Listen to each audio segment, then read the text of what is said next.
make a video. Don't forget to click the subscribe button. It's somewhere on the bottom.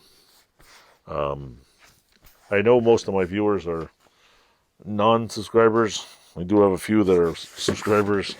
What I got to show you is just a box of junk that I picked up.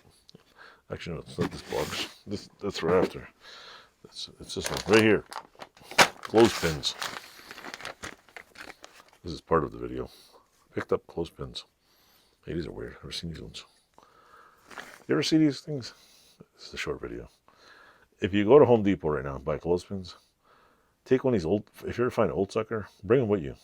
I guarantee you the little spring is like, I don't know, 5 times less or 5 times smaller than this. It's so weak, the spring, it's shitty. So I just thought I'd show you that.